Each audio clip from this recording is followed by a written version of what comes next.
Hola, bienvenidos a La Guía Escéptica, el podcast en el que discutimos temas científicos y ejercitamos nuestro pensamiento racional. Este es un programa promovido por la Sociedad Secular y Humanista del Perú. Les habla Aurora Gutiérrez y conmigo están Víctor García Belaunde. Hola, ¿qué tal? Helmut Kessel. Hola, Aurora. Iván Antesana. Hola, ¿qué tal? Adrián Núñez. Hola. Y Julio Gutiérrez. Hola, Aurora. Hoy es 5 de febrero de 2015 y un día como hoy, en 1915, nació Robert Hofstadter, físico estadounidense que compartió el Premio Nobel de Física de 1961 por sus estudios sobre la dispersión del electrón en los núcleos atómicos. Y que también es conocido por ser el padre de Douglas Hofstadter, un matemático y filósofo norteamericano que hizo algunos avances en los temas de lingüística, recursividad e inteligencia artificial. Muy recomendable su libro, Gödel, Escher y Bach, para poder entender un poco el pensamiento matemático y el pensamiento de recursividad. Claro. Quería hablar sobre el sistema atómico, sobre el sistema del modelo atómico y las fases de modelos que hemos tenido a lo largo de la historia, ¿no? Porque este también es uno de los temas en los cuales ha habido un poco de controversia al inicio, cuando se intentó plantear primero el modelo y después cuando poco a poco con estudios, con experimentos, se fue mejorando el modelo que teníamos de algo que es completamente invisible para nosotros, ¿no? Sí, es un tema justamente de cambio de paradigmas en la ciencia, ¿no? Empezamos con un modelo de Leucipo y Demócrito, te imaginas como pequeñas rocas los átomos, y después va evolucionando, ¿no? Sí, es interesante porque este paradigma entra un poco en conflicto en la época de Aristóteles y de Sócrates, a Platón, con la teoría que venía de Heráclito de los fluidos, ¿no? Y pensaban que las cosas se podían dividir infinitamente, ¿no? Y eso planteaba problemas para el movimiento, porque si había infinitos puntos entre cualquiera dos puntos, entonces el movimiento era imposible, ¿no? Porque uno necesitaría infinita cantidad de tiempo para recorrer infinita cantidad de puntos, ¿no? Pero ya la idea del átomo sí resuelve ese problema, porque entre dos puntos cualquiera hay una finita cantidad de átomos y se puede recorrer un tiempo finito, ¿no? Entonces esa idea fue genial de parte de Demócrito, ¿no? También después tuvimos el modelo atómico de Rutherford, ¿no? Que fue famoso, tanto así que hoy hay asociaciones, por ejemplo, la Asociación de Ateos de Estados Unidos creo que tiene ese símbolo como real del átomo cuando es ficticio, ¿no? Del electrón orbitando al núcleo. Claro, como si fuera como el típico cohete así cincuentero con cositas dando vueltas alrededor. Era un poco antes Como el logo era de Ariel. Sí, antes era el modelo de Thomson, ¿no? Que era la idea de un pie con pasas, ¿no? Donde la mayoría de la materia está vacía, ¿no? Y había unas pocas partículas duras, ¿no? Pero después se les ocurrió, dijo, no, ¿por qué no? Puede ser que en el átomo suceda como en los sistemas, ¿no? Donde hay cosas más pequeñas en el centro, más duras, y cosas más pequeñas que las orbitan, ¿no? En los sistemas planetarios. Entonces, la idea de sistemas planetarios inspiró el modelo atómico. Y luego de eso pasamos al modelo cuántico, ¿no? O sea, supuestamente si el electrón orbita el núcleo, podría pasar un problema donde el electrón pierde energía hasta colapsar. Imponiendo la idea de cambios cuánticos de energía, se evita ese problema, ¿no? Ya se sabe que el electrón orbita solamente en ciertos niveles de energía. Claro, en se podría ver como una nube de probabilidades, ¿no? Y claro. ¿En qué sitio podría estar el electrón, en qué sitio no? Y hay sitios donde se acumula más probabilidades, ¿no? Esa es la realidad, ¿no? Por lo Y al menos final, ahorita, ¿no? claro, y lo observas como un evento, ¿no? Claro, y el átomo de Demócrito es muy distinto. Él pensaba que era una materia dura e indivisible, ¿no? Ahora se sabe que el átomo está compuesto 99.9% de vacío y la poca masa se concentra pues en el núcleo, ¿no? También se puede dividir y los protones se pueden dividir, están hechos de cosas aún más pequeñas, ¿no? Decíamos a los quarks, y los quarks a su vez están hechos de supercuerdas supuestamente, ¿no? Pero la supercuerda vendría a ser aquel elemento que ya no puedes dividir. Entonces la idea de Demócrito sigue siendo válida, simplemente que la denominación de átomo se le ha puesto a esta entidad que sí es divisible. Sí, pero notemos que va a ser aplicable hasta que de repente se puedan cortar las supercuerdas, no sé. Pero es otra cosa, una vez que te cortas el átomo, ya deja de ser aquella cosa que era antes, ¿no? O sea, si agarras oro, cuando llegas a un átomo de oro sigue siendo oro, pero cuando cortas el átomo de oro, ya deja de ser oro. Entonces, por lo tanto, es cierto que el oro solamente lo puedes cortar hasta que llegues al átomo. Una de las primeras cosas que me fascinó de aprender el modelo atómico y estas cosas en el colegio, ¿no? Era que es como jugar con tienen las estructuras para formar absolutamente cualquier cosa y que todos estamos hechos al fin y al cabo de lo mismo. Con un número suficiente de estas piezas vas a poder construir cualquier cosa en la realidad. O sea, no hay nada, absolutamente nada más, no hay nada fuera de esto. Ya no es tan útil para considerarnos a nosotros, sino es más útil considerarnos como... a la unidad indivisible de los seres vivos es más útil considerarlo como una célula, ¿no? No como un átomo. O sea, no es conveniente ver a los átomos para estudiar seres vivos. En realidad hay dos maneras de entender, por lo menos filosóficamente, epistemológicamente, entender la realidad. Una es la realidad es continua o es discreta, ¿no? Esa es la discusión antigua y de alguna manera ya está más o menos zanjada, parece que es discreta, por lo menos en las partículas. Las partículas son unidades, ¿no? Pero hay otros modelos científicos que sí son continuos, como en el caso de las ondas, ¿no? No es que en un momento pasa de un color a otro, sino que el cambio es gradual, ¿no? Entonces es una realidad continua, ya no es discreta. Ya, pero en sentido estricto la onda también es discreta. O sea, si tú la analizas suficientemente de un tamaño sumamente pequeño, no es continuo en realidad. Digamos, tú tiras una piedra, ¿ya? Ya. Y ves que la piedra va en línea recta, ¿no? O en parábola. Lo que en realidad es una parábola a simple vista, si lo miras más chico, es como una onda chiquita que está yendo casi como una parábola. No es continuo, es realmente discreta. Pasa de un punto a otro sin pasar por el medio, digamos, ¿no? Bueno, Así es. hay un teorema de Euclides, ¿no? Euclides que desarrolló la primera geometría, que dice que por 2 puntos pasa una sola recta. Pero no si los puntos son suficientemente gordos. Si dibujas puntos muy gordos, por esos 2 puntos pueden pasar infinitas rectas. ¿Cuántos fotones podrían pasar en el ancho de 1 milímetro? O sea, claro, hay un límite, ¿no? Digamos, como ancho de banda, sí. Teóricamente, ¿no? Claro. Y algo que dijo Feynman en una charla que dio acerca de la física cuántica, dijo es, si quieres entender lo que es un electrón se comporta como algo que nunca nadie ha visto. Se comporta como nada de lo que tú conozcas. No hay intuición para... Él le dio una buena explicación para gente que, digamos, se le hace muy difícil entender el concepto de una partícula, ¿no? Y como una partícula puede desaparecer en un punto y aparecer en otro. Y en realidad no hay que verlo como una partícula, sino como una onda, o sea, como un campo que está bañado por esa partícula. En realidad la partícula es el punto de ese campo que tiene mayor concentración. Pero si tú lo ves solamente como un campo que permea un espacio, es más fácil imaginarse que ese punto puede desaparecer en un sitio y aparecer en otro. La partícula en realidad es una onda de probabilidades, o sea, se convierte en partícula prácticamente cuando mides, ¿no? a dónde se encuentra, ¿no? Es un poco, puedes predecir el comportamiento de trillones de partículas, pero nunca vas a poder saber exactamente qué va a ser una partícula en un determinado momento, ¿no?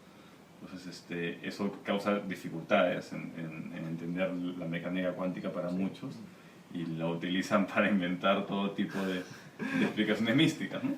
¿Y a ustedes les parece que si uno se pone a analizar una partícula, digamos, las partes que están dentro de una partícula, lo que sea, o sea, cada vez desde un punto de vista más pequeño, llega un momento en que la materia desaparece y se convierte solo en información o algo así?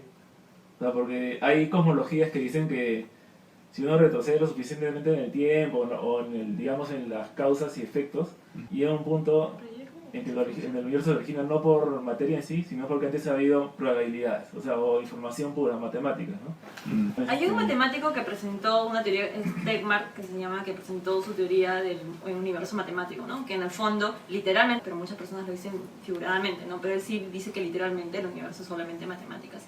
O una propiedad emergente de la información. La información se vuelve tan compleja que emerge la materia. Esa es la idea de Pitágoras, ¿no? Tan antigua, de que la realidad es una ilusión y lo que en el fondo existe, o sea, la realidad subyacente son los números. Y las relaciones numéricas es lo que... Pitágoras adoraba los números. Es un poco esa idea. Adoraba los números. Era vegetariano, según... No es peligroso un poco eso, porque al Sí, final lo que pero- importa es la evidencia, ¿no? No los números. Las matemáticas es una herramienta, no es una realidad en sí misma, ¿no? ¿Cómo define Julio las matemáticas? Yo más bien veo que primero está el ser humano y después están las matemáticas.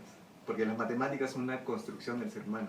Ahora, son una buena construcción en el sentido de que se encuentra cierta armonía en ellas, ¿no? Pero es una construcción universal, ¿no? Cualquier especie inteligente tendría que llegar a una construcción similar. O sea, si que nos encontráramos con una especie alienígena, de repente nos podríamos comunicar mediante matemáticas. Las Ahora también- matemáticas, así como las leyes de la física, son universales. Muchas veces un ser humano es solamente la manera en que las matemáticas tienen para ser más matemáticas. Somos herramientas de las matemáticas. Pero las matemáticas son abstracciones, ¿no? Yo creo que ese es el punto, la abstracción, y matemáticas ya sería como jugar con esas abstracciones, ¿no? Como lo que estamos conversando hace un rato, ¿no? Todos los números 3 que uno dibuja en su cuaderno y hace el trazo, ¿no? Del número 3 como dos redondelas, todos son diferentes. Es un podcast, Julio, no te digo. Sí, no me ven, no es lo que estoy diciendo con la mano. Todos son diferentes porque nunca uno escribe el mismo número 3 que escribió antes. Pero sin embargo todos lo reconocemos como un número 3, ¿no? Tenemos la capacidad de abstraer la cualidad que hace que ese sea el número 3. Y hablando de la matemática y la física siendo universales, ¿qué piensan ustedes? O sea, si existen los multiversos, si existe más de un universo, cada universo tendría leyes de la física distintas, pero en todos los universos las matemáticas serían también las mismas. La física es universal, pero las matemáticas serían multiversales. Me gusta. Sí, Claro, porque 1 más 1 es 2, donde sea que estés, ¿no? En cualquier universo, aunque las leyes de física sean distintas. Eso de 1 más 1 es 2, ¿cómo se encuentra eso en el universo? Se encuentra de esta forma, ¿no? Tú tienes un dedo acá, pones un dedo más y no aparecen 3 dedos, sino que aparecen 2 dedos, ¿no? Por eso que funciona en la realidad, ¿no? Pero te puedes imaginar un universo donde tú juntes un dedo, pongas otro dedo y plum, aparezcan 3 dedos.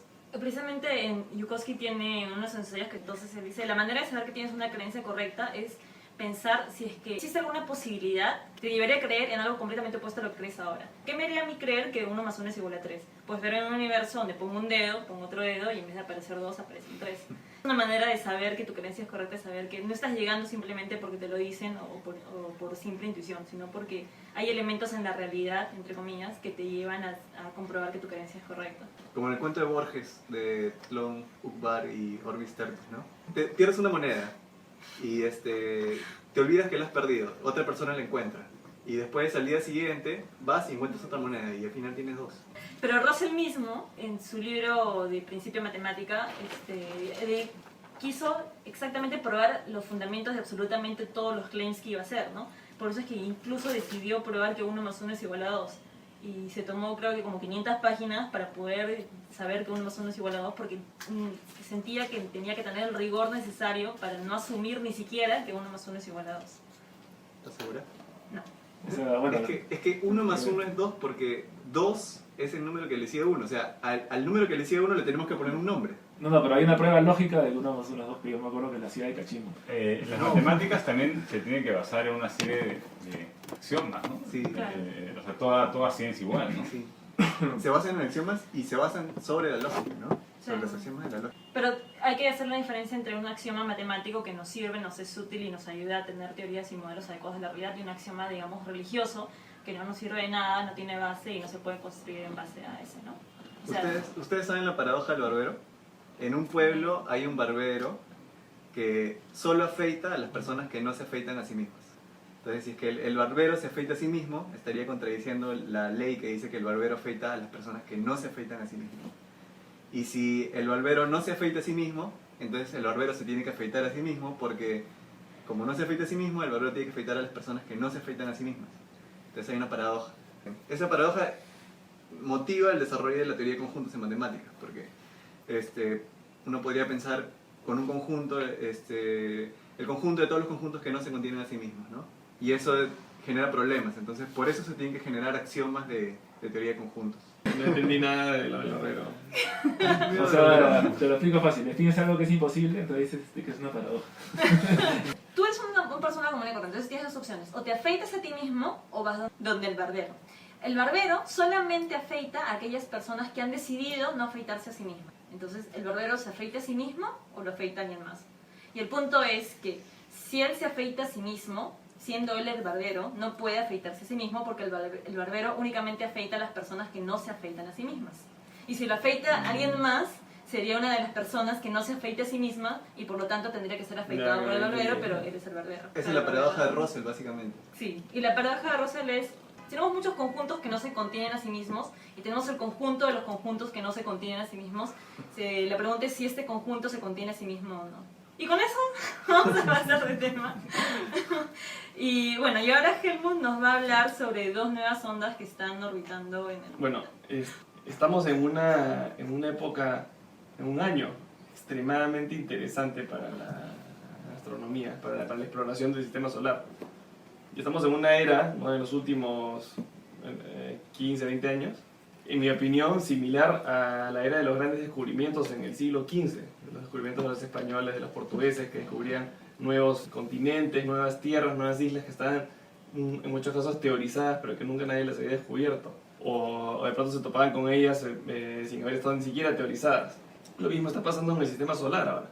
Hay 2 sondas, fueron lanzadas una en el 2007 y una en el 2006, que están a punto de llegar a sus destinos. Cuerpos del sistema solar que han sido observados o teorizados, pero que nunca, jamás han sido explorados. Uno de ellos es Plutón, por ejemplo, y el otro de ellos es Ceres, Ceres con C. No, voy a hablar de la primera sonda. La primera sonda se llama Amanecer, ¿no? En inglés Dawn. Su misión principal es explorar los cuerpos grandes del cinturón de asteroides. El cinturón de asteroides es un cinturón conformado por asteroides y planetoides, ¿no? O un planetoide que se llama Ceres, que orbita entre Marte y Júpiter, ¿no? Es un remanente del disco de acreción que se formó cuando el Sol era una estrella joven.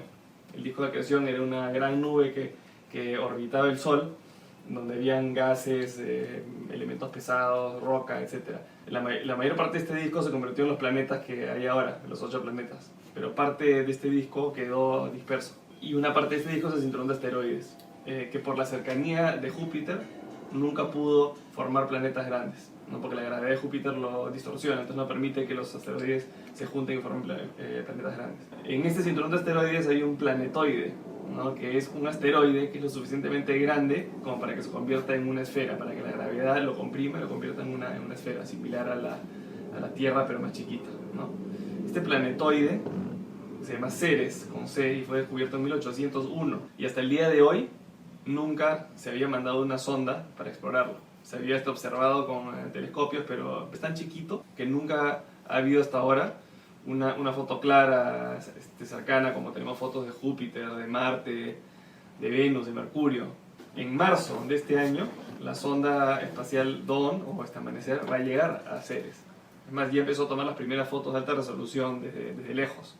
Y hace un par de años exploró otro asteroide que no tiene forma esférica porque no es lo suficientemente grande, pero es gigante igual, que se llama Vesta. Para que se hagan una idea de lo que demora la sonda en llegar, ¿no? Fue lanzada en septiembre del 2007, se aproximó a Marte en febrero del 2009, ¿no? Al aproximarse a Marte se usó la gravedad de Marte para impulsarla aún más lejos y con más velocidad, y llegó a Vesta, que es este asteroide en el cinturón de asteroides, en julio del 2011. Se quedó un año dándole vueltas, tomó fotos, lo estudió, etc. Y luego partió en julio del 2012 y está por llegar a Ceres ahora en marzo del 2015. Y la segunda sonda de la que les voy a hablar es la sonda New Horizons o Nuevos Horizontes, que es aún más interesante porque está explorando las zonas más alejadas del sistema solar, ¿no? Cuando éramos chicos todos hemos estudiado que había 9 planetas, ¿no? Mercurio, Venus, Tierra, Marte, Júpiter, Saturno, Urano, Neptuno y Plutón. Pero hace poco descubrió que Plutón en realidad es parte de otro cinturón de asteroides que está más allá de la órbita de Neptuno, que se llama el cinturón de Kuiper. También parte del disco de acreción que orbitaba el Sol cuando era una estrella joven, que tampoco llegó a formar planetas. Entonces, Plutón ha sido degradado al nivel de planetoide, porque a pesar de que orbita el Sol, para que algo sea un planeta y no una luna, tiene que orbitar el Sol y no otro planeta. Su órbita está llena de otros cuerpos. Comparte la órbita con otros cuerpos, con otros planetoides, con asteroides, etc. Parte del cinturón de Kuiper es un asteroide grande, digamos. Al ser lo suficientemente grande para que la gravedad lo comprima en una esfera, ya se considera un planetoide o un planeta enano y no un asteroide. Y hace poco descubrieron también que Plutón es un sistema binario, no es solamente el planetoide que da vueltas, no, son 2 que orbitan uno alrededor del otro y se mueven juntos. Plutón y su luna, Charón, que es casi el mismo tamaño que Plutón. Entonces, la sonda espacial New Horizons está a punto de llegar, va a llegar en junio de este año, va a llegar por primera vez a Plutón. Nunca una sonda ha llegado. El Voyager está más lejos, está fuera del sistema solar, pero nunca pasó cerca de Plutón para poder fotografiar ni estudiar. Lo hemos visto desde el Hubble, así como una especie de luz ahí tenue al fondo, pero no hay fotos de cerca. Y luego de explorar Plutón, va a pasar a explorar, y esto aún no está decidido y es materia de una especie de encuesta popular, ¿no? Va a pasar a explorar otro de los objetos del cinturón de Kuiper. En el cinturón de Kuiper existen planetoides similares a Plutón. Un poco más allá está el planetoide Makemake, que es un poco más chico que Plutón. Y después está el planetoide Haumea, que es quizás el más interesante, porque no tiene una forma esférica, tiene una forma regular, no es irregular como un asteroide, pero tampoco es esférico. Es oblongo, es como una lenteja, como un M&M. Y luego más allá del cinturón de Kuiper, ¿no? Está el llamado disco disperso, ¿no? Que algunos astrónomos lo consideran parte del cinturón de Kuiper, simplemente es que está más atrás y sus órbitas son caóticas, no son órbitas regulares. Y aquí en el disco disperso, o sea, detrás del cinturón de Kuiper, más allá de Plutón, han descubierto un planetoide que es más grande que Plutón, que se llama Eris. Y más allá de Eris y más allá del disco disperso, ¿no? Esto es lo más lejos que hayan descubierto otro planetoide, que se llama Sedna, que también orbita el Sol. Pero su órbita es tan gigante y queda tan lejos, se demora 11.400 años en orbitar el Sol. Y se supone también que más o menos para junio Philae debe recargar sus baterías, ¿no? Por acción del Sol, ¿no? Así la encuentran. Sí. Sí, Philae se perdió, pues, ¿no? Pero bueno, por lo menos pudo aterrizar y tomar las primeras fotos. Yo quería preguntarte, Helmut, ¿es cierto lo que se nos vende en las películas de ciencia ficción, como en Star Wars, que sale Han Solo entrando a un campo de asteroides y los asteroides tienen que esquivarlos y pasa con las justas, ¿no? Entre uno y otro? En realidad no es así, ¿no? O sea, están bastante dispersos. O sea, es bien difícil, digamos, pegarte con uno si atraviesas de casualidad por el cinturón de asteroides, ¿o no? Claro, y precisamente por eso es que no se han formado planetas en estos cinturones, porque los asteroides están demasiado dispersos como para que empiecen a chocar unos con otros y formar planetas. Las sondas espaciales, el New Horizons, el Cassini, el Voyager, todos los que han pasado por ahí, han pasado por el cinturón de asteroides y ni siquiera se han encontrado con ni uno. No tuvieron que dar vueltas como Han Solo en el cinturón de asteroides. Así es. Acaban de destruir mi infancia. Si la nave de Han Solo hubiera estado en los anillos de algún planeta, sí hubiera pasado eso. No, porque los anillos de Saturno, por ejemplo, están compuestos por estas rocas y hielo que están bastante más pegadas unas a otras que el cinturón de asteroides. Entonces, tú puedes interpretar como que Han Solo entró en realidad a un sistema de anillos de un planeta, como Saturno.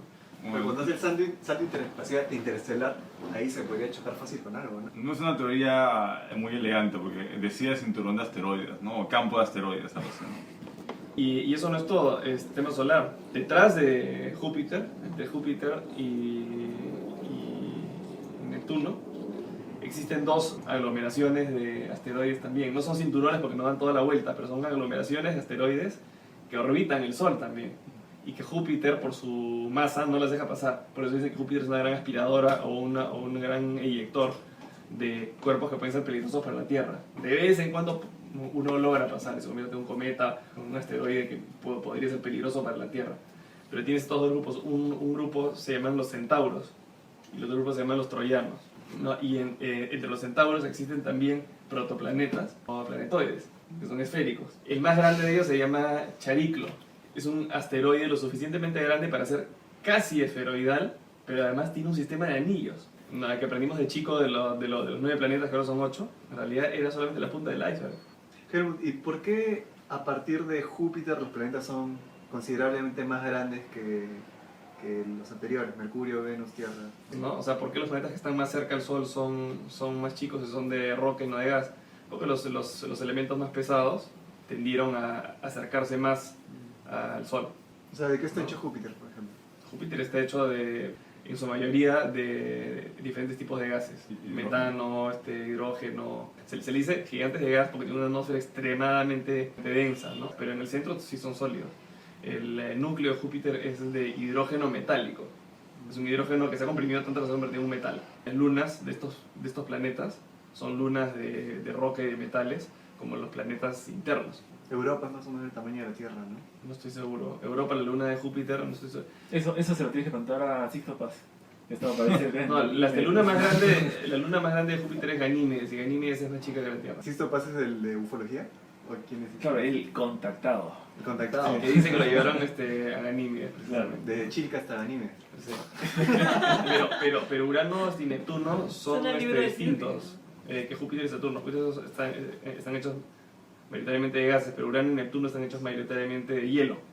Por eso se le dicen gigantes de hielo y no tanto gigantes de gas, ¿no? Lo más cercano a la leyenda de esta Sixto Paz es que por ahí cerca de Chilca pasa el Soyuz. No, pero Júpiter es bien liviano, o sea, podría flotar sobre el agua, ¿no? O sea, la mayoría de gente no sabe que una estrella es simplemente una gran bola de hidrógeno. ¿En qué forma una gran bola de hidrógeno que está a millones de kilómetros de acá va a influir en mi futuro, en mi personalidad? O sea, parece que lo que dice la astrología, solamente considerando eso es tan absurdo, ¿no? No, y la gente que cree en los horóscopos ni siquiera sabe a las distancias que están las estrellas. Tampoco sabe que las constelaciones en realidad no existen. Son simplemente una forma de ubicar una estrella en un plano, en una gráfica, en un modelo. Pero las estrellas de las constelaciones están lejísimos unas de las otras, no están a la misma altura como piensa la gente, están ahí juntitas, ¿no? y entre ellas forman figuras y confabulan. Son bolas de hidrógeno, ¿no? Sin ninguna personalidad ni nada, que están a millones de kilómetros y a millones de kilómetros unas de las otras incluso. Claro, es como ver un cartel grandazo a 100 metros, un cartel chiquito a 10 metros y pensar que uno está al ladito del otro y ponerlos dentro de una constelación, ¿no? Claro, o poner mi mano acá junto al sol y porque las veo del mismo tamaño y dice que está una costada de la otra. Es una constelación. Es una constelación. Bueno, pero bueno, si Existe la esa es la constelación. definición de constelación, vaya y pase, pero hay que distinguir de nuevo que decir, una cosa es la definición de constelación, que es el mapa que tú te has creado muy bonito, pero eso no significa que eso exista de verdad en el... Si ya usamos esa definición para constelación, podemos seguir usándola, ¿no? Pero tenemos que hacer muy bien la distinción que es una abstracción y que no existe en la realidad. Como un mapa, ¿no? O sea, acá en el mapa que está al costado estoy viendo a Brasil de color verde, Argentina de color morado y Venezuela de color amarillo. Eso no quiere decir que vas a Venezuela y el suelo es amarillo, ¿no? Claro. Simplemente está pintado así para que lo puedas diferenciar de Brasil. Por cierto, ¿tienen la aplicación Night Sky Light? ¿Lo han visto? Con eso pueden apuntar al cielo y ver todas las estrellas que no se ven en el cielo de Lima, pero les dice dónde están. No, sí, es maravillosa. Yo la tengo en mi iPad y funciona sin internet, funciona en el avión, funciona en el medio del desierto, es alucinante. Hay varias. Una de las que más se usan creo que es ahora Sky Safari, pero eso sí no es gratuito, tienes que pagar, ¿no? Ese programa Pero, es auspiciado por Apple. claro, pero si tú por ejemplo usas un telescopio, puedes decirle a Sky Safari cuál es el ocular que tienes ahí, cuál es la distancia focal del telescopio y te calcula un círculo de tu campo visual en ese momento. Mi favorita es Star Walk. No, y eso en Lima es importante porque normalmente no sabes qué está ahí atrás, ¿no? Entonces puedes imaginarte por lo menos, ¿no? Entonces, bueno, ahí atrás está Plutón, ahí atrás, ¿no? Y lo interesante es que si apuntas hacia el piso, puedes saber a dónde está el sol, inclusive, ¿no? Sí, eso es bacán. Y Puedes Mercurio saber- y todo, ¿no? Sí. Entonces es un mapa completo, ¿no? De 360 grados. Ya regresando un poquito al tema de hace medio minuto, no sé si les ha pasado, hay personas que creen que los astros tienen influencias, digamos, pero cuando hablas con ellos y tú les dices, ¿Con los a ver, astros? ¿cuál es la influencia? O sea, digamos, ¿qué fuerza llega de una estrella de casi ni la ves hasta acá, ¿no? Yo le dije, mira, por ejemplo, puso la ley de la gravedad, o sea, pon la masa 1 por masa 2, o sea, la divides entre la distancia al cuadrado y todo, para que veas realmente si hay un efecto significativo o no de la gravedad de esa estrella en ti, ¿no? Y vas a ver que no tiene ninguna... Por ejemplo, la persona que está al costado tiene mucho más, hace mucho más fuerza sobre ti que una estrella lejana, ¿no? Entonces, te dicen, no, pero sí puede haber algo que pase de la estrella hasta acá, por ejemplo, la luz, ¿no? ¿Tú cómo respondes a un argumento así? ¿Hay forma o ya hay que Efectivamente, la dejarlo? luz llega. Te 3 volteas y fotones, sigues llegan caminando. 3 fotones. Sí. El recibo llega de todas maneras. Mira cómo me voy. No, y las estrellas del universo no observable también, ¿no? Una influencia cuántica tendrán sobre nosotros. Justamente la astrología se basa en ciertas premisas que ahora como falsas. Se basaba en las ideas de Ptolomeo, en las que la Tierra era el centro del universo, el Sol y los planetas giraban alrededor de la Tierra. Las estrellas estaban todas al mismo nivel en un domo esférico que giraba alrededor de la Tierra y eran puntos de luz o seres sobre este domo, están todas a la misma altura y la distancia de las estrellas era un poco más allá de los planetas también estando todos en la misma Un altura. poquitito más allá. ¿Ya? Entonces la astrología se basa en esa premisa. Entonces, desde que sabemos que el cielo no es un domo, desde que sabemos que las estrellas ya no están a la misma altura y que están cientos de miles de años luz, solamente con esa premisa falsa ya se puede descartar de plano la astrología. Bueno, ahora sabemos que las estrellas no pueden tener una influencia directa en nuestras vidas, pero lo que parece sí tener una influencia directa en nuestras vidas es la meditación. No sé, se está hablando bastante de meditación un poco por el libro de Sam Harris, ¿no? Que se llamaba algo así como Waking up. sí, Waking Up, espiritualidad sin religión, ¿no? Y ha causado controversia porque primero antes de leer el libro uno escucha la palabra espiritualidad y ya piensa, el tipo se volvió, se radió. Pero en realidad en el libro no se habla de eso, sino justo de lo contrario. O sea, digamos, un supuesto argumento en favor de ser una persona religiosa es que la religión te traería un efecto espiritual, o sea, digamos, la idea de tener una alteración de tu estado de conciencia, ¿no? Que sí se da efectivamente en algunos grupos religiosos, ¿sí? Pero él dice que no es necesario estar en una religión para tener un efecto similar, o sea, con drogas o con una buena práctica de meditación puedes conseguir lo mismo. Entonces ahí en el libro ¿qué hace? Asocia mucho el efecto de algunas drogas como el LSD a lo que logras con meditación, ¿no? Pero dice que no todas las personas pueden conseguir el mismo efecto, que es como una disolución del ego o, digamos, la percepción de que tu ego o tu yo es ilusorio, ¿no? Racionalmente que somos una materia tal como el gato que está acá al costado, como la pared, ¿no? Y que hay una ilusión muy forzada que nos separa a nosotros de lo que está justo al costadito, a 1 centímetro. Incluso la uña puede parecerte que es parte de ti, pero si tú lo tocas ni siquiera sientes nada. Entonces, esa sensación de que se pierde esa ilusión, te la da la meditación y también te la dan las drogas. Bueno, no recomendaría el uso de drogas porque hay peligros, como él cuenta una cosa que le pasó, una situación horrible, pero podría no darse, al final te lo deja a tu elección, ¿no? Y más que eso no hay mayor misterio en lo que él cuenta, pero sí, digamos, dejan claro que para él la espiritualidad es la búsqueda de estados alterados de conciencia. Yo lo veo como una motivación también, ¿no? De repente a personas que no han estado expuestas a este tipo de temas, Sam Harris siendo un pensador sólido, que tiene buenos argumentos, habla bien de la meditación, digamos, que desde el punto de vista que es útil, ¿no? Para, como tú dices, cambiar tu estado de conciencia. Yo veo como el libro como una motivación para meditar. Sí, incluso él propone unos ejercicios, va por ahí un poquito, ¿no? Y mucha gente de los grupos escépticos se han puesto a criticar el libro sin haberlo leído, ¿no? Porque han pensado que por el título tenía algo de, digamos, de magufería, ¿no? Así de incitación a lo sobrenatural, lo paranormal, o lo místico, ¿no? Y en realidad tú lees el libro y es justamente todo lo contrario. O sea, es buscar los efectos en el cerebro que te produce algunas religiones, te produce algún tipo de meditación y algunas drogas. En el budismo es la búsqueda de las causas y efectos, ¿no? Buscar qué causa ciertos estados, o en general, ¿no? Encontrar las causas para ciertos efectos, digamos, como una investigación personal. Hay diferentes tipos de meditación, ¿no? Entonces, la meditación a la que se refiere Sam Harris es la meditación mindful, es mindfulness meditation. Que no es el tipo de meditación que usualmente se encuentra en religiones. Es vipassana. Es vipassana. Sí. Pero lo que hace vipassana es eso, usualmente las religiones lo que hacen es medita, por ejemplo, rezando, ¿no? Insight. Rezar es un tipo de meditación dentro de la religión católica, ¿no? Y de hecho puedes llegar también a estados alterados de conciencia, qué sé yo, no comiendo durante un día y rezando el credo todo el día, ¿no? O en el hinduismo, por ejemplo, meditas rezando un mantra, ¿no? O proyectándote o visualizando alguna deidad. Pero la idea de este tipo de meditación es una meditación completamente introspectiva, que simplemente es estar tú con tus pensamientos. O sea, no estás haciendo uso de ninguna imagen, de ninguna, qué sé yo, entidad superior a ti, ¿no? Es darte cuenta de que solamente existes tú, existen los pensamientos que emergen de tu cerebro, y eso es todo. Y a mí, una de las cosas que yo valoro mucho de esta meditación es que te ayuda a entender precisamente que no eres tú quien genera tus pensamientos.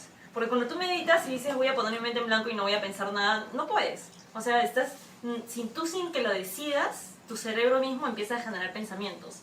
Y te das cuenta de que tú no has decidido ponerte a pensar en, por ejemplo, qué es ese ruidito, ni ponerte a pensar en lo que hiciste ayer, pero de alguna manera te encuentras a ti mismo pensando en eso.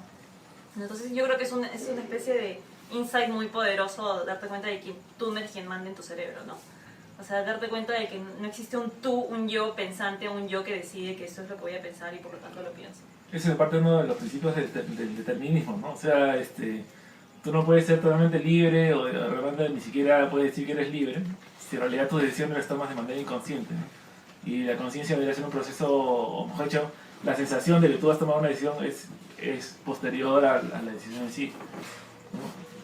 Pero no sé cuánta gente hay en el mundo que se puede considerar así determinista, no compatibilista, ¿no? Yo creo que en realidad la gran mayoría de personas piensa que realmente existe libre albedrío, y bueno, incluso viéndolo racionalmente, de alguna manera se resisten a pensarlo y generan cosas como el compatibilismo, pero incluso el compatibilismo que lo puedes desmantelar más o menos fácil, ¿no? ¿Qué es el compatibilismo? O sea, la idea de que siendo uno determinado por la naturaleza, existe algo que puedes llamar libre albedrío, ¿no?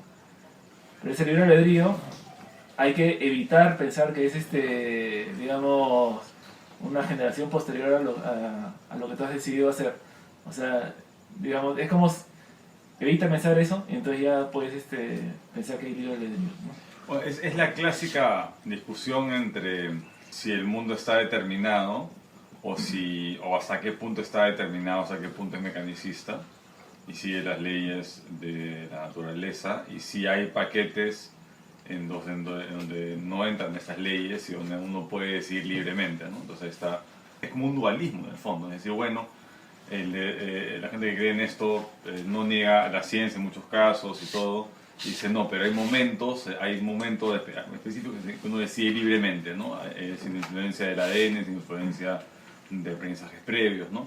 Y eso, el problema es que no es una hipótesis falsable, no es algo que tú puedes comprobar científicamente y tal vez es algo que no se vaya a resolver mientras que no se entienda el proceso de la conciencia, ¿no? Creo que una de las explicaciones que le podrían dar a ese compatibilismo es que hay acciones que tú haces, o sea, por ejemplo, el aprendizaje o algo que tú estás haciendo en tu vida, también modifica tu cerebro, ¿no? Entonces, es como que tú estás generando tus propias decisiones a futuro, ¿no? Pero en realidad, yo creo que ya es una jalada de los términos bien fuerte, porque cualquier persona que piensa en libre albedrío, libertad de decisión, lo que sea, no está pensando en eso, está pensando en realidad que tú, conscientemente, mueves tus mecanismos cerebrales para tomar una decisión según lo que te convenga. Digamos, los científicos, lo que sea que descubren está predeterminado, si no, no habrían leyes, ¿no?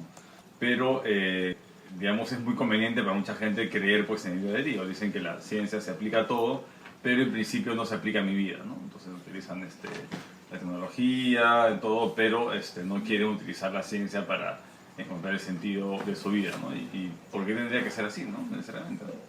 ¿Y habría un problema moral o ético con medir el mundo de una manera determinista? O porque hay mucha gente que dice, bueno, si estás determinado para cometer un crimen, entonces ¿cómo te van a meter en la cárcel? No, igual, o sea, ¿qué importa? ¿No? O sea, yo creo que es mucho más fácil ver el mundo de manera determinista porque ya no le estás echando la culpa a nadie y simplemente lo que haces es buscas aislar a unos sistemas para que no contaminan a otros. De la misma manera que pones en cuarentena una computadora y no la conectas a la red mientras que no le saques el virus. Entonces, un psicópata, un criminal viene a ser un problema de una computadora mal en la red y si no puedes reparar, porque actualmente no se puede reparar a las personas que serían más felices si no fueran psicópatas o si no fueran criminales, como se pueden reparar, se les aísla en muchos casos, ¿no? Como, ¿por qué? No porque tengan la culpa, ¿no? Sino porque pueden dañar a otras personas, a otras partes del sistema que están sanos. Bueno, regresando al tema de la meditación, hay muchos estudios que muestran correlación entre la práctica meditativa crónica, o sea, realizada diariamente o interdiariamente, y la reducción del estrés, o incluso muestran que una práctica diaria de meditación ayuda a ciertas personas a sobrellevar o llevar de mejor manera tratamientos para enfermedades como el cáncer, bueno, para enfermedades como el SIDA o ciertos tratamientos para ciertos tipos de cáncer, ¿no? O en general. Y dentro del punto de vista, por ejemplo, de la racionalidad instrumental, yo aplico, para empezar, quiero ver la meditación como una herramienta, ¿no? Y yo aplico una herramienta en tanto me sea útil, ¿no? Entonces, si yo como individuo veo que esta herramienta me es útil, pues la aplico.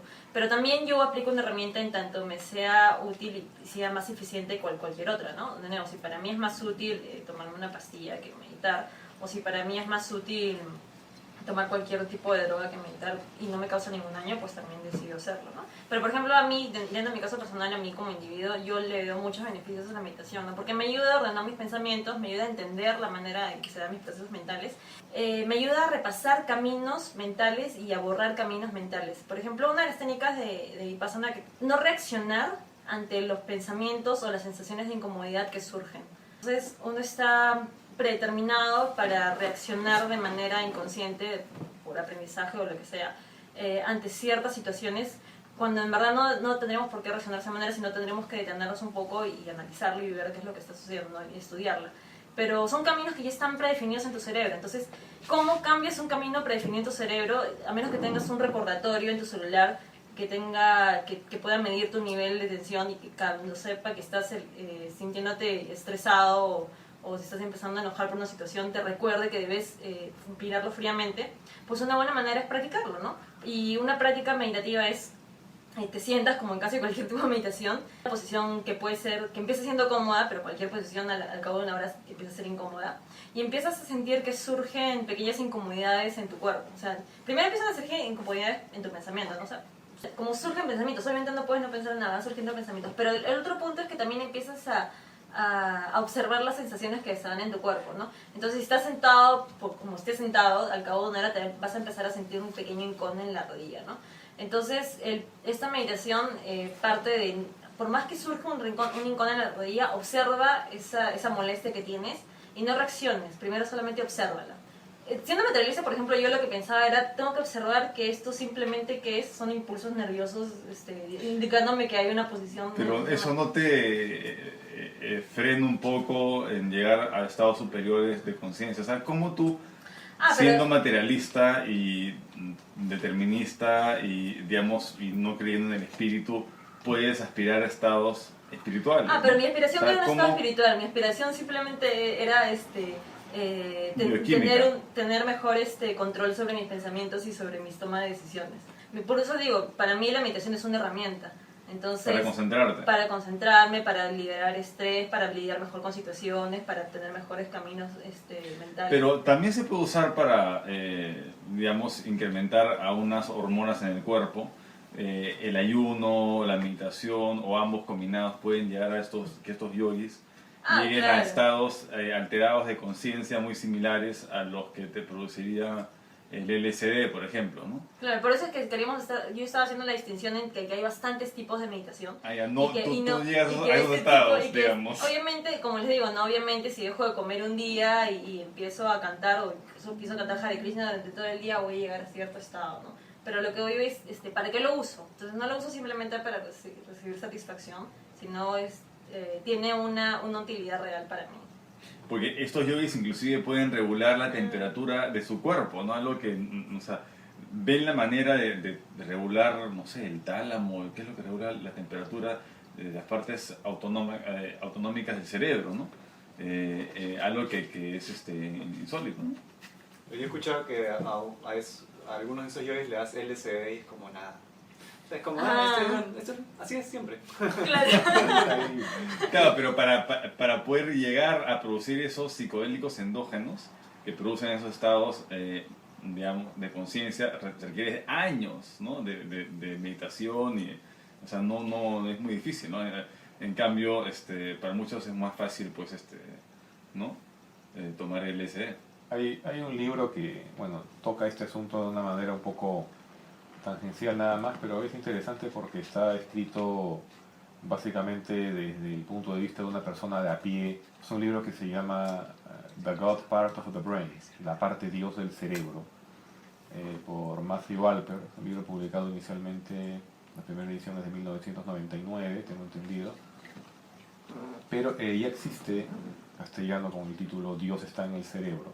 Bueno, en la introducción Alper cuenta que él tuvo unos serios problemas cerebrales, problemas de personalidad, y que tuvo pues que estar sujeto a temprana edad, ¿no? Antes de los 20, tuvo que estar sujeto a tratamientos con fármacos, ¿no? Y que eso le reconstruyó su personalidad y que sintió que era la persona que era él de nuevo. Pero esta experiencia lo marcó, pues le hizo pensar si realmente a través de unos fármacos químicos he podido reconstruir mi mente, lo que yo pensaba, cómo era. ¿Dónde está el alma? ¿De verdad hay un alma? ¿Hay un Dios? Y se puso a leer. Me cuenta que se puso a leer libros de física, ¿no? Para entender las preguntas sobre el origen del universo. Se puso a leer libros de química, filosofía, y entonces toda esta experiencia de todo lo que él se puso a leer en su búsqueda es, digamos, como una especie de método, entre comillas, que es lo que nos va relatando en el libro. El principal objetivo de ese libro es la idea que Dios es como parte de las creencias en un mundo espiritual. Eso es una programación genética en el cerebro, ¿no? Que es un asunto totalmente biológico, ¿no? Que no es cultural, ¿no? Que lo cultural es la ritualización de esa idea bajo múltiples religiones. Él dice, ¿no? El lenguaje, por ejemplo, dice, es característico de los seres humanos. Y tenemos, ¿no? El área de Broca, el área de Wernicke y otra más, que son las 3 áreas del cerebro que ven el lenguaje. Dice, entonces, eso es humano. Todos nacemos con eso. Pero los idiomas, dice, son una manifestación cultural. Ya es muy diferente, ¿no? Igual dice la música. Dice la musicalidad, la capacidad de detectar las 7 notas, es de característica del cerebro humano. Pero obviamente los géneros musicales son un desarrollo ya. Habla sobre el tema, pues, de la amígdala, la zona del cerebro que controla los temores y lo importante que es el control de la tensión nerviosa, lo que el estrés causa. Básicamente el estrés, dice, se puede medir tranquilamente viendo el flujo de sangre hacia ciertas áreas del cerebro, entonces ahí uno puede determinar, ¿no? Los estados. Entonces comentaba que precisamente las técnicas de meditación lo que hacen es eso, dice, es un control físico del flujo de sangre entre las distintas partes del cerebro, y que eso se puede lograr, dice, con muchos años de meditación, se puede lograr con fármacos también, y también se podría lograr de alguna manera con algún tipo de estimulación electrónica directa, ¿no? A las zonas del cerebro, ¿no? Entonces, porque de hecho esta idea de que las creencias espirituales son biológicas y están preprogramadas, que digamos Alpert suelta como una hipótesis de trabajo, ya años después, digamos, en el transcurso de los 2000, ya han ido saliendo sobre todo artículos, otros libros, el de Lionel Tiger, creo que se llamaba God's Brain, ¿no? El cerebro de Dios. Todo esto está enlazado con las técnicas de la meditación. Al final es una manera de hacer a la larga, muy a la larga, lo que, digamos, básicamente es un cambio químico en el equilibrio cerebral. Que había un invento que se llamaba el God's Helmet, no sé si lo han visto, Sí, que el casco de Dios. casco de Dios que produce, bueno, pasa que cuando le ponían este casco a una persona atea y Per- veía Persinger, visiones, ¿no? Michael Persinger, sí, de sí. Persinger, y veía visiones, interpretaba estas visiones como visiones nada más, no un hombre, o veía, qué sé yo, un ser extraño. Pero cuando le ponías este casco a una persona creyente, decía, es la Virgen María, es Jesús, es, qué sé yo, San Juan, ¿no? Sí, sentían claro, les ponían el casco que estimulaba una zona precisa del cerebro y los tapaban por completo, ¿no? Para que no tengan muchos estímulos, y sentían una presencia, ¿no? Y veían, y esa presencia significaba muchas cosas a partir de su propia cosmovisión, ¿no? Lo interesante es que parece que estamos preprogramados para creer en esto, ¿no? Eso también podría estar relacionado con estas presencias o a veces el compañero del náufrago que aparece en estados de estrés, que está solo en realidad, ¿no? Y tienes una alucinación funcional, ¿no? ¿Por qué? Porque te ayuda a pasar o a soportar lo insoportable y te da esperanzas donde en realidad no hay ninguna esperanza, ¿no? Que seguir, ¿no? Entonces, esta idea de Dios podría tener un valor evolutivo, ¿no? Si es que es algo que realmente está arraigado en el cerebro, ¿no? Podría tener una utilidad. Si todos los animales, cuando son atacados y pues si se los están comiendo, cuando tienen una enfermedad muy grave, entienden que se van a morir, pero no viven sabiendo que se van a morir. Solamente el ser humano vive sabiendo que se va a morir. Esa parte de la autoconciencia fue muy problemática en los inicios de la especie. Genera mucho estrés y el estrés es terrible, ¿no? De hecho hay eso de que algunos psicólogos me comentaban, unas amistades, sí, la enfermedad moderna. Les digo, ¿cuál enfermedad moderna? El estrés existe desde los inicios de la especie humana, o sea, no es nada moderno, ¿no? Bueno, ahora vamos a jugar ciencia ficción. Otra vez. En este juego pongo 3 datos o noticias, 2 de los cuales son verdaderas y una es falsa. Y ustedes tienen que considerar cada una de ellas para determinar cuál es la falsa. Sí, Ok. tengo una pregunta ahora antes de que comiences. Ajá.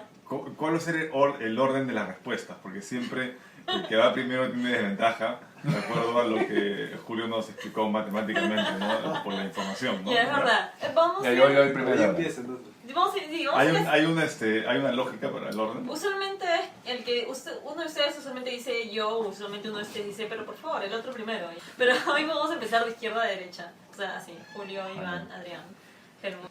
Hoy día también hay tema, y el tema de hoy son las mujeres. O simplemente... Perdón, no, o el segundo cromosoma X, o como quieran, ¿no? Porque mujer al fin y al cabo es una palabra, es un título nada. 1. Un estudio demuestra que durante la lactancia las mujeres no pueden quedar embarazadas. 2. Un estudio, de nuevo, demuestra que durante la ovulación las mujeres son más racistas. Y 3. Un nuevo estudio señala que las mujeres que quieren dejar de fumar deben hacerlo justo después de la ovulación. ¿Saben qué es la ovulación? Ok, Julio. Ya. Ah. Julio. Ahora está bien, en orden. ¿En orden? Ya. Que yo sí estoy un poco perdido, creo que no sé nada sobre Creo que mujeres. todos. Sobre que no pueden quedar embarazadas durante la lactancia, eso me suena falso, porque si no, no habría niños que se llevan un año, ¿no? O sea, un bebé lacta bastante tiempo, entonces durante ese tiempo se puede concebir al siguiente niño. Si es que lactancia se refieren a todo el periodo que la mujer debe lactar a su hijo hasta que quiera, entonces es facilísimo deducir de que esa es la falsa, pues. Y entonces Helmut dice que la primera es la falsa. Ah, Ok, Julio, terminaste de decir... Yo digo que la primera es falsa también, por Ya. lo que dice Helmut también. Ya. A ver, Iván. Sí, yo entendí exactamente lo mismo, ¿no? Es decir, sé que hay mujeres que quedan embarazadas durante la lactancia del bebé, del primer bebé, ¿no? que hayan tenido. O sea, que eso de verdad se me hace completamente falso, ¿no? Ahora, las otras son complicadas, ¿no? No he leído nada al respecto. Y se ven tan alucinantes que parecen verdaderas, pues, ¿no? Pero la primera definitivamente no la puedo comprar. Ya, a ver, la primera, bueno, o sea, evidentemente todos hemos visto mujeres que dando de lactar han quedado embarazadas, ¿no? Pero ¿qué pasa? Cuando una mujer está dando de lactar genera más prolactina, ¿no? Y la prolactina es una hormona que previene el embarazo, o sea, no es que sea 100% efectivo que una mujer que da de lactar no quede embarazada, pero o sea, hay mujeres que dan de lactar para no quedar embarazadas, o sea, tiene un poco de validez, o sea... sí, pero la afirmación es absolutista. Sí, No, puede ser que el título Deja esté que mal. Adrián considere y delibere sobre la pregunta. Puede ser que el título esté mal, pero no es tan descabellado. O sea, digamos, no es que 100% va a funcionar como no funciona ningún método anticonceptivo, ¿no? Bueno, pero eso es lo que dice la pregunta. Tenemos que basarnos en lo que dice la pregunta. La pregunta dice que no quedan embarazadas. Por lo tanto es Claro. falso, porque si a veces pueden quedar embarazadas, si hay una sola embarazada, ya es falsa la... Helmut, deja de venir en las deliberaciones de los demás. Te voy a banear, Helmut. La otra era, No me intervenir, estoy ampliando la mía, que es otra cosa. No, pero puedes hacerlo en silencio. que es bueno para dejar de fumar, que Galeta. el momento sea justo en la ovulación. Eso era, así era la... Ovulación, dijiste Ovulación. Ovulación. más racistas. Ese es bien probable, ¿no? Porque, digamos, si la mujer puede tratar de seleccionar mejor a su pareja de manera salvaje, así, por hormonas, ¿no? Simplemente, que le parece que es más compatible con su organismo. Eso sí me parece que es cierto, ¿no? Y la otra era para dejar fumar, ¿no? Sí. Mira, esa sí yo creo que es cierta. ¿Por qué? Porque hay unas pastillas que te regulan hormonalmente para no tener estrés por dejar de fumar. O sea, tú dejas de fumar, pero el problema de cualquier persona es que se estresa tanto por no tener el cigarro que no puede y lo retoma, ¿no? Pero hay un tratamiento hormonal, creo que se llama Champix, ¿no? Que hace eso, te lo tomas y hace que no tengas ese estrés horrible por dejar de fumar. O sea, que yo creo que por descarte la primera es la falsa, ¿no? O sea, la que coincide con todo el mundo, ¿no? Ya, ok. Víctor. Bueno, yo coincido con todo el mundo. Sí, yo sé que eso es, o sea, yo me acuerdo que ha pasado con alguna de mis hermanas, ¿no? Y basta que haya un caso para que invalide esa preposición.